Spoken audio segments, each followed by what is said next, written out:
સરકારી કચેરી જ્યાં ન્યાય અને સેવા મળવી જોઈએ, કામની કિંમત આ સરકારી કચેરીમાં નક્કી થઈ જાય તો ગંભીર સવાલો ઉભા થાય છે. જમીનની માપણી કાયદા પ્રમાણે થવી જોઈએ, કિંમત પ્રમાણે નહીં. પરંતુ જમીનની માપણી માટે જો કિંમત નક્કી થઈ જાય અને લાંચની રકમની માંગણી કરવામાં આવે તો ચોક્કસપણે ગંભીર બાબતો છે. સર્વેયર એ ખુલ્લેઆમ આવી જમીનની માપણી કરવા માટે લાંચની રકમ માંગી.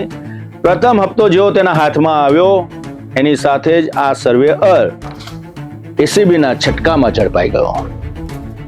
હવે સવાલ એ ઉભો થાય છે કે આવા કેટલાક તક સાધુઓ આવી સરકારી કચેરીમાં ફરજ બજાવતા હશે, જે હંમેશા કાયદાને હાથમાં લઈને ભ્રષ્ટાચાર વધારી રહ્યા છે.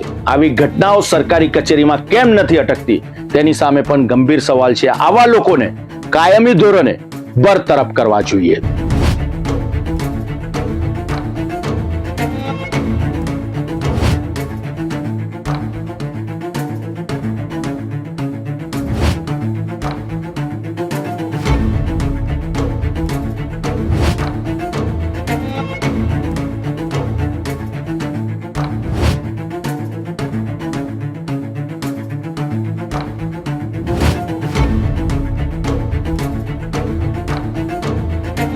મહેસાણામાં ભ્રષ્ટાચાર સામે ગાંધીનગર એસીબીએ સફળ ટ્રેપ ગોઠવી ડીઆઈએલઆરના સર્વેયર આશિષ પરમારને લાંચ લેતા રંગે હાથ ઝડપી પાડ્યો છે.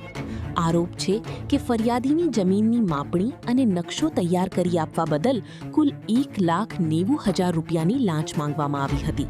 પ્રથમ હપ્તાના 70,000 રૂપિયા સ્વીકારતા જ એસીબીની ટીમે આરોપીને ઝડપી લીધો.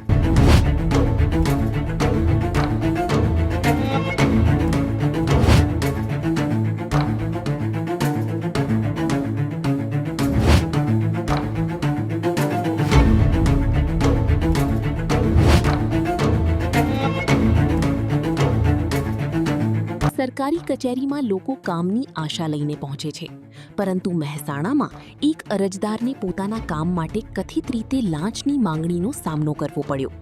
આરોપ મુજબ ડીઆઈએલઆરના સર્વેયર આશિષ પરમારે જમીનની માપણી અને નકશો બનાવી આપવા બદલ કુલ 1,90,000 રૂપિયાની માંગણી કરી હતી.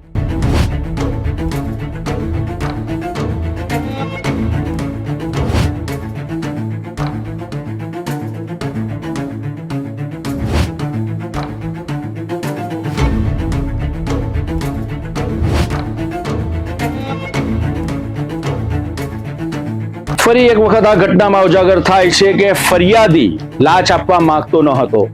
સીધો ગાંધીનગર પહોંચી ગયો અને એસીબીની કચેરીનો સંપર્ક કર્યો.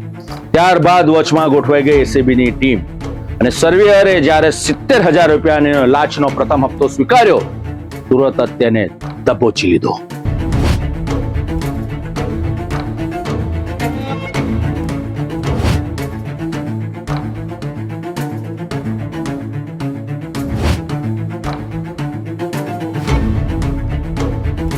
મહેસાણા જિલ્લાની જૂની કોર્ટ કેમ્પસ અન્ય સ્થળ નક્કી કરવામાં આવ્યું હતું લાંચની રકમ સ્વીકારવા માટે.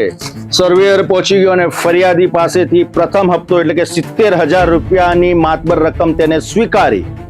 જેવી તેને રકમ તેના હાથમાં આવી, વોચમાં બેઠેલી એસીબીની ટીમે દરોડો પાડ્યો, સર્વેયરને દબોચી લીધો, કડક હાથે પૂછપરછ શરૂ કરી, પુરાવા એકત્રિત કર્યા અને તેને લઈને એસીબીની ટીમ કચેરીએ રવાના થઈ. આ ઘટનાને કારણે સમગ્ર કચેરીમાં હાહાકાર મચી ગયો.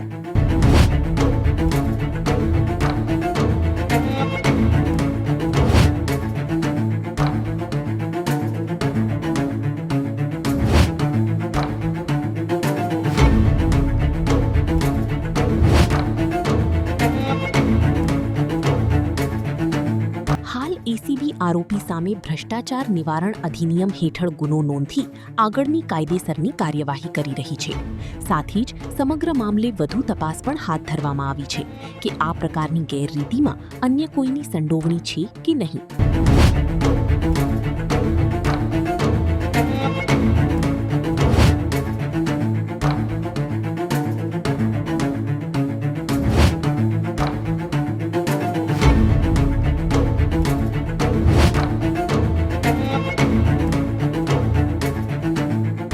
એક બાજુ સરકાર ભ્રષ્ટાચાર મુક્ત વહીવટની વાત કરે છે, બીજી બાજુ આવા ભ્રષ્ટ અધિકારીઓ ખુલ્લેઆમ લાંચ સ્વીકારતા વારંવાર ઝડપાઈ જાય છે.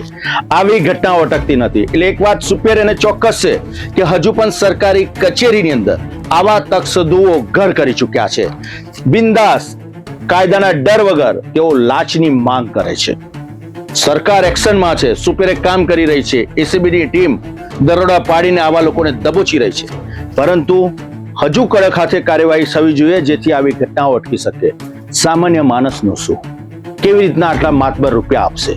એને સરકારી કચેરીની અંદર જઈને કોઈ પણ કામ કરાવવું હશે તો બહાર જ દલાલો ને એજન્ટો ફરતા હોય છે, લેભાગુ લોકો. તે ખુલ્લે આમ એજન્ટ બનીને રૂપિયાની માંગ કરતા હોય છે. રૂપિયા ના આપો તો એક ટેબલથી બીજા ટેબલ ને બીજા ટેબલથી ત્રીજા ટેબલ. સિસ્ટમમાં વ્યવહાર નામનો શબ્દ આવી ગયો છે.